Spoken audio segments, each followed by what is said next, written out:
The door, Mary? I don't want to, Blackie, but I will. It's probably John Blake. He phoned just before you got here and said he was coming right up. Well, anyhow, I arrived in time to open the door, anyhow. This is Boston Blackie's apartment. Oh, yes, it is. You're John Blake? Yes, I am. Well, come in. Oh, I'm sorry. I'm Mary Wesley. How do you do? Well, Mr. Blake, you must have something awfully important on your mind. You didn't waste much time getting here. I do have something important on my mind. You're Boston Blackie? I'm Boston Blackie. Now that we all know each other, suppose we all sit down. Thank you. Well, maybe you'd like to talk to Blackie alone, Mr. Blake. No, Miss Wesley. In fact, I'm glad you're here. I would like a witness to what I have to say. A witness, huh? It sounds like you have serious business, Mr. Blake. I have, Blackie. Suppose we get right down to it? I'm ready. Perhaps I'd better begin by asking you a question. I'm a student of crime. Question mark? No, of course not. It will explain the reason for my question. I want to know this, Blackie. Why is a murderer always caught? Well, that's not a very hard question. That's not very hard to answer, at least. A killer is caught because he makes a mistake. Isn't there such a thing as a killer who doesn't make a mistake? I doubt it. Sooner or later, something happens that links him to the crime and sends him to the chair. I would like to argue that point. Not with me. There just isn't any argument that you could offer that would make any sense. Well, let me put it this way, then. I won't tell you when. I won't tell you where. I'm going to murder a man named Thomas Evers. I defy you to prove that I did it.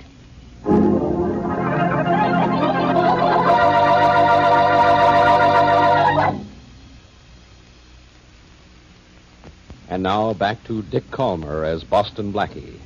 Enemy to those who make him an enemy. Friend to those who have no friend.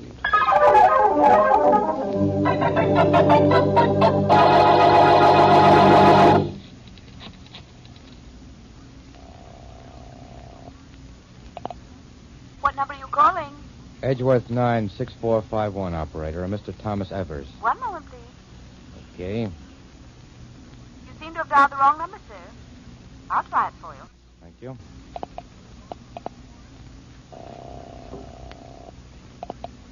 Hello? Hello, Tom. Yeah? Who's this? This is Bill. Oh, hello, Bill. How are you? Fine. Say, how about lunch today? Sure. What time? Well, you name it. Well, I'll be busy till about 1. How about 1:30? Good. Meet me at my office, huh? Sure. Oh, say, Bill, what time is it now? My watch has stopped. Let's see. Well, it's exactly 8:30. Thanks. Well, I'll see you about 1:30. Tom! Tom, what's the matter? Tom!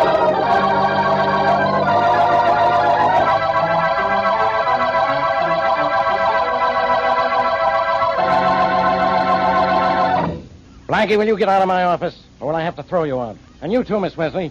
Get out of here. But Inspector You've got Faraday... to listen to us, Inspector. In fact, you should have done something about it when I called you last night. Why did you wait till now? Yeah, before I do anything about that silly thing, I'll wait 20 years. Look, let me tell you once more, and maybe you'll understand. I already understand. You've told me so many times, I can tell it to you. Last night, a man named John Blake came to your apartment and said he was going to kill someone. All right. At least you've got that straight. Okay, so now you get straight. Out of here. Oh, really, Inspector? I think Mr. Blake was serious. I'm sure he was, Faraday. Will you grow up? Can't you see that... Look, Faraday, at first I took it the same way you're taking it now.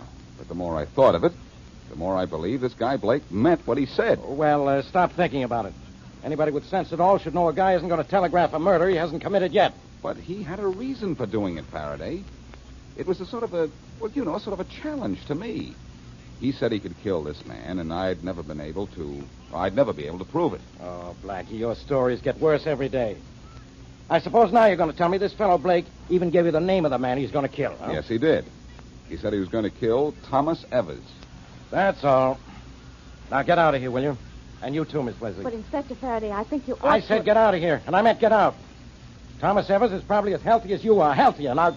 Oh, wait a minute. Yeah? A flash just came in on a teletype, Inspector. A man's been shot to death. His brother identified the body. The dead man's name was Thomas Evers.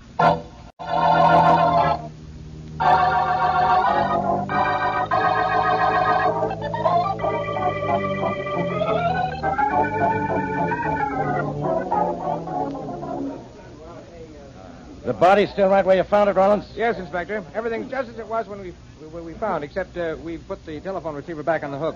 He was shot while he was talking to someone on the phone, huh? Yes, Blackie. That's how we got the first report of the murder. The fellow he was talking to called the Central Police Station. I'll bet I know something. What, Mary? The man on the phone had something to do with killing Mr. Evers. I don't think so, Miss Wesley. The man on the phone was Bill Johnson, member of the city council. Oh, dear. Anyhow, it was a nice try, Mary. Well, while you two are making nice tries, I'm going to look around for a few nice clues. I've got men searching the house and grounds now, Inspector. Good. We already know this much. The shot that killed Evers was fired through that window. There's a footprint in the mud just below it. Yeah? Let's have a look at it. Yes, it's a good idea, Faraday. But I have a better one, Blackie. You and Miss Wesley stay in the house. Thanks, Faraday. Come on, Mary. The inspector has invited us to look at that footprint. Oh, thank you very much, Inspector. Ah, what's the use? Come on. Rawlins, did you find out what time Bill Johnson was talking to Evers? Yes, we know the exact time the shot was fired. 8:30 this morning. Well, it's going to be interesting to hear what kind of a phony alibi John Blake is going to have for his whereabouts at 8:30 this morning. You still think that crackpot Blake killed Evers? He said he would, Faraday, and Evers is dead. Just a coincidence, that's all. But what a fatal one for Evers. Sergeant Rollins, where's the footprint you found? Right here, Miss Wesley. Behind these bushes here. Hey, it's a plenty clear one. Yeah. It's an odd mark on the heel, too, look. A metal tap made that funny-looking indentation, I'd say. Have a plastic cast made of that footprint, Rollins. Right. Blackie, look what I found over here. What is it? What are you staring at, Miss Wesley? Haven't you ever seen a pile of leaves before? Yes, I have, Inspector, but there's a gun in this leaf pile. A gun, Mary? Yes, isn't it? It is a gun. Don't touch it, anybody. It may be the murder gun. Rollins, Yes, sir? we'll take this gun down to headquarters and test it for fingerprints. Sure. Now, careful how you handle it. Now, we'll run that down to headquarters and send a man out here to make a plaster impression of that footprint. I think I'll go see Evers' brothers, Faraday. I'd like to have a talk with him. He's got trouble enough now without you. Come on, Rollins. Mary, John Blake said he would kill Tom Evers. I said he couldn't get away with it. He kept his word. Now I've got to keep mine.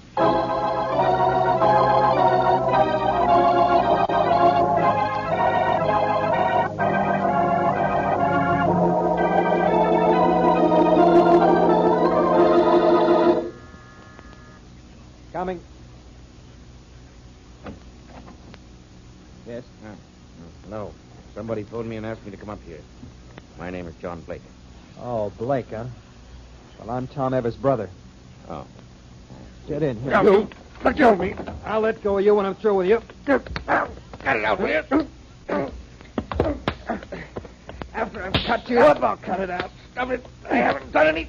You killed my brother, and I'm going to have kill you. No, don't. I didn't. No, please. Maybe the cops will let you get away with this, but I won't. No, please. Please. Come on, get up. I'm not through with you yet. Come on, get up. Who's there? Boston Blackie. What do you want? I want to talk to Tom Evers' brother. You hear? I'm Tom Evers' brother. Come in. Thanks. Oh, we're not alone, are we? Well, almost. I just about killed him, I guess. I wanted to. He killed my brother. That's why I used a pretext to get him up here. Blake was my brother's only enemy. Why did he hate your brother? Blake was mixed up in a swindle once. And Tom produced the evidence that sent Blake to jail. Well, there's evidence down at police headquarters that's going to send Blake to jail again. Only this time, he's going to sit his sentence out in the electric chair.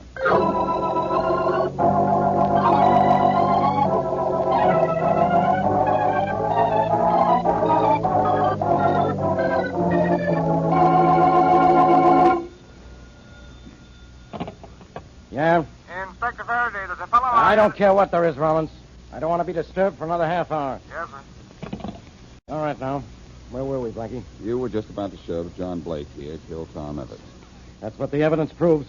You'd better be awfully sure, Inspector. I'm waiting to hear your evidence, Inspector. It will be most interesting. It will be, Blake. Well, let's have it, Faraday. All right, Blackie. I'll show you how we do things at police headquarters when we don't have any interfering help from you. The great Boston Blackie. Poof. Come on, Faraday. Let's have less poof and more proof. All right, Blackie. Listen to this. You listen too, Blake. In case you want to know why you're going to be behind bars in a few minutes. Here's item 1 that proves you killed Tom Evans. We have your fingerprints on file from the time you went to jail on that swindle rap. But he's going to jail for more than a swindle rap this time. He certainly is, Blackie. We found his fingerprints on the gun Miss Wesley discovered in that pile of leaves. It was the murder gun, Inspector? Yes, it was the murder gun, all right. But that isn't all. It's Blake's gun. My gun? How do you know? It's registered in your name. I follow everything right through, Blake. Faraday, you're wonderful. Now follow through with enough evidence to convict this guy, and let's go home. Yes, you need still more proof, I think. I don't need any more proof, but I have it. The footprint we found outside the window. Blake, your foot matches perfectly the plaster impression we made of it. Well, are you just going to sit there, or do you want to say something before I make a formal charge against you? Yes, I'll say something, Inspector. You can't arrest me. Oh, yes, I can. Look at the evidence I have. Sorry to disappoint you, but you can't arrest me. Your evidence is no good. No good. You deny that you own this gun? No, it's mine, all right. You deny that we found your fingerprints on it? No, the prints are mine. And you deny that it is your footprint we found outside the window? No, it's my footprint, all right. Then why do you say I can't arrest you? At what time this morning was Tom killed? That's, 8:30. Don't be too disheartened, Inspector Faraday. But at 8:30 this morning, I was at a police station 25 miles from Tom's house, and I can prove this. What? Uh-oh. Afraid of something like this. You're lying, Blake. I am not lying. This is Precinct 89. Phone the desk sergeant there. He'll tell you I was talking to him before 8:30 this morning, and I was still talking to him when the flash about Tom's murder came in. Oh, don't worry. I'll check. And I'll bet my check will prove you're lying. I'll take that bet, Faraday. Huh? Hey, look, Blackie, whose side are you on? I have proof this guy murdered Evers. Maybe you do, Faraday. I'm afraid Blake's alibi will throw out your evidence. But, Blackie, how could he be in police headquarters 25 miles from the scene of the crime and still kill Evers, as he promised he would? I don't know, Faraday. Maybe Blake never had everything he wanted in life, but right now he's getting away with murder.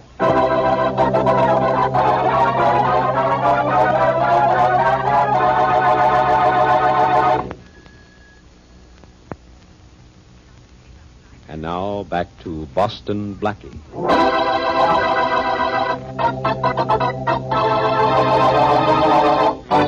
John Blake has committed what even Blackie has to admit looks like the perfect crime.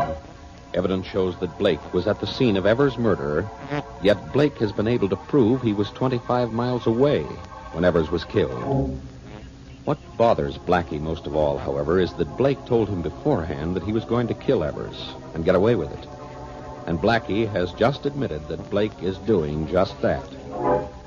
As we return to our story, Blackie and his friend Mary Wesley are in her apartment playing a game of darts.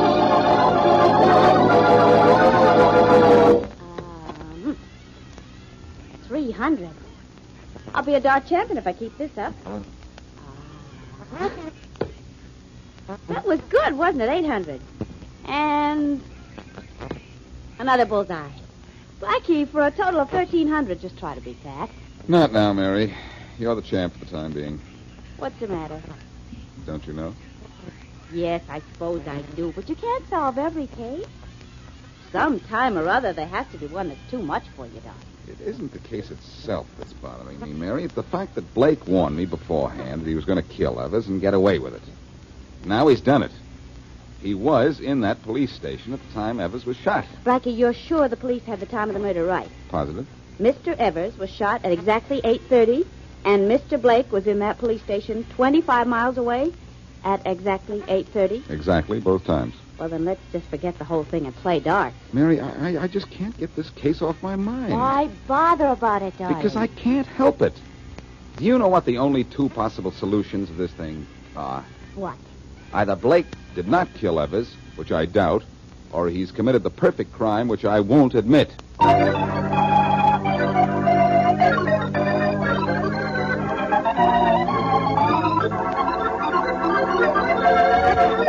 look, Blackie, either get out of my office or tell me how to break Blake's alibi. Faraday, he really was at Precinct 89 at the exact time of Evers' killing, wasn't he? He sure was. That's definite. Well, Faraday, it looks as if we'll have to turn to Mary Wesley to show how this was done. Mary Wesley? Mind if I use your phone? Thanks. What do you mean Miss Wesley will show us how it was done? Listen, Inspector, and learn. Hello? Hello, Mary. How are you? Oh, fine, Blackie. Want to talk to an old friend of yours? Sure. Just a minute.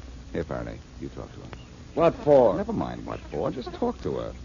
I don't want to. Don't be shy, Faraday. Maybe Mary is a girl, but you'll just be talking to her over the phone. Give me that receiver. That's better. Hello, Miss Wesley. Hello, Inspector. What's this all about? Oh, nothing. I just haven't had a chance to talk to you over the phone. Oh! Miss Wesley! Oh. Miss Wesley, what's the matter? Miss Wesley! What's wrong, Faraday? Miss Wesley's been shot.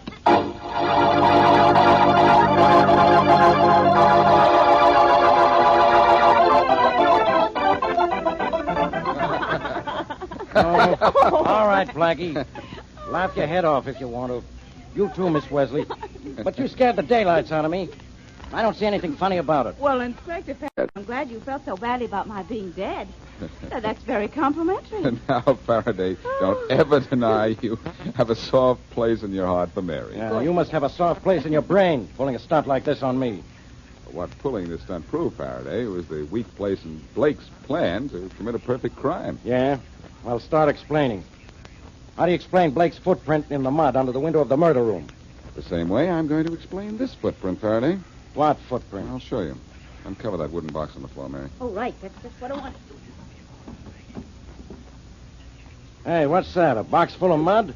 And look what's in the mud, Faraday. A footprint. My footprint. Made not by me, but by Mary, wearing one of my shoes. And there was a lot of room in it, too. And room for improvement in Blake's murder plan, too. I get it. The real killer was wearing Blake's shoes. That proves how Blake could be at Precinct 89, 25 miles from the murder scene, and still make it look as if he killed Evers. But why would he want it to look as if he killed Evers? 25. He could prove he was 25 miles away, and our evidence against him would be no good. Well, what about the murder gun? I'll show you. Where's the gun you fired, Mary? Right here on the table. Thanks. Here. All right, Faraday. Where was I at the time you heard the shot you thought killed Mary? In my office? All right. Look closely at this pistol. Yeah? Whose is it? Well, it's yours, isn't it? It's mine. And a lab test will show it. It has my fingerprints on it, not Mary's.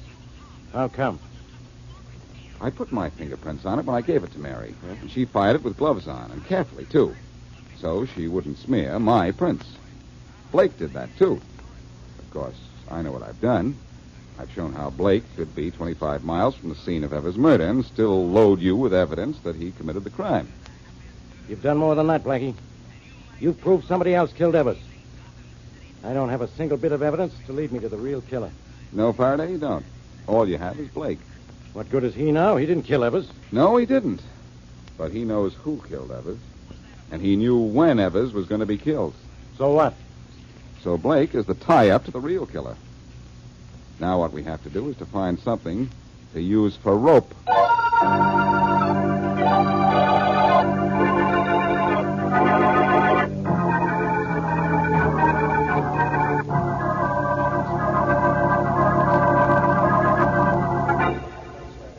Hi, Mr. Blake.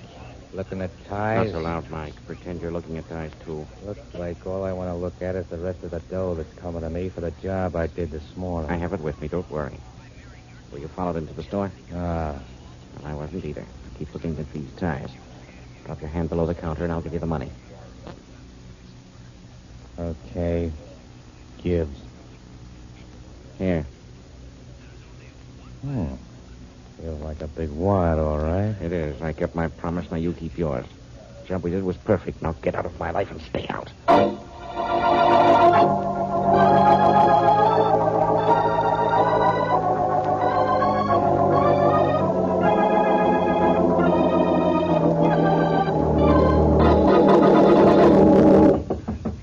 Come in. Hi, Inspector Faraday. Oh, come in, Jerry. Sure, I don't care how I waste my time. Hey, we're the guys from the other newspapers. My editor says you got a hot announcement to make. I do, Jerry. But I only asked you down. I thought I'd give you a scoop. Now, what kind of a scoop can you give me, Faraday? You on the trail of Evers' killer? Better than that, Jerry. Yeah, I know. Police are making progress in the mysterious murder of Tom Evers. Expect arrest shortly. Better than that, too, Jerry. Well, let's see. In that case, police get tip from Underworld. I'm really going to give you something this time. Hold on to your hat, kid. Now, don't jolt me too hard, Inspector. I like this hat. My hands are busy with this pencil and paper. Well, see how you can handle this. It's page 1 stuff, and that's exactly where I want it. On the front page. Hey, what are you doing, Inspector? Resigning from the force? You better resign, and fast, if you don't get this to your paper fast. There's been a break in the Tom Evers murder case. The police are looking for a professional gunman as the killer of Tom Evers.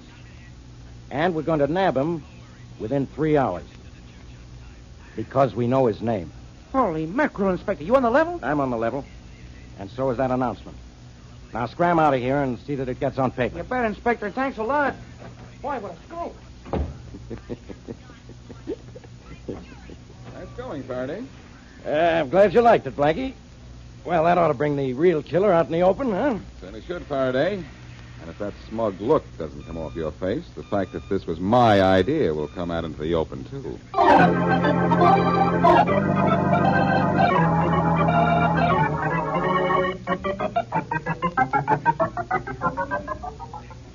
Blackie, we don't get out of this basement hole pretty soon.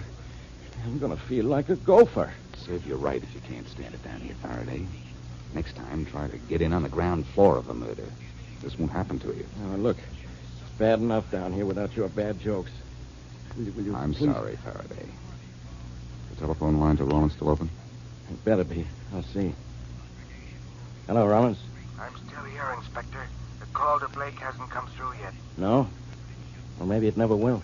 I just had a horrible thought, Faraday. Maybe something's wrong with our equipment. We haven't really tapped Blake's telephone line. The equipment's all right. I think it's your idea that's not so good. Or Blake's accomplice is smarter than we figured he'd be. Uh-oh. Here's a call on Blake's line. You listening, Blackie? I'm listening.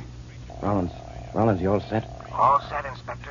As soon as the call comes in, the phone company will trace it for us, and we'll hop right down. Good. The call's complete, Faraday. Hello?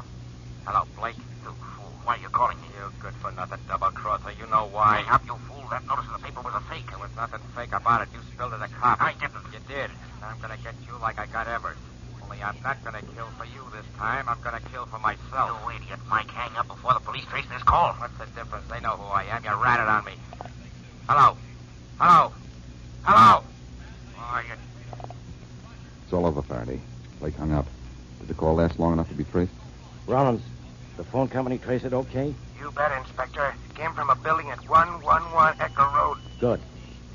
Radio to squad cars 81 and 39 to close in fast and get our man. If they close in too fast, they'll run over him, Inspector. They're only a couple of blocks away. Swell.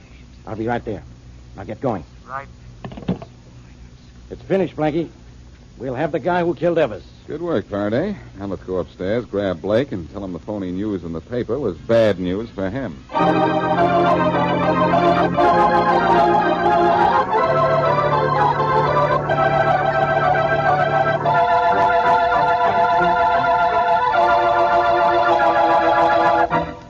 Sure, Blackie. You can go in and see Blake if you want to. He's in cell 6.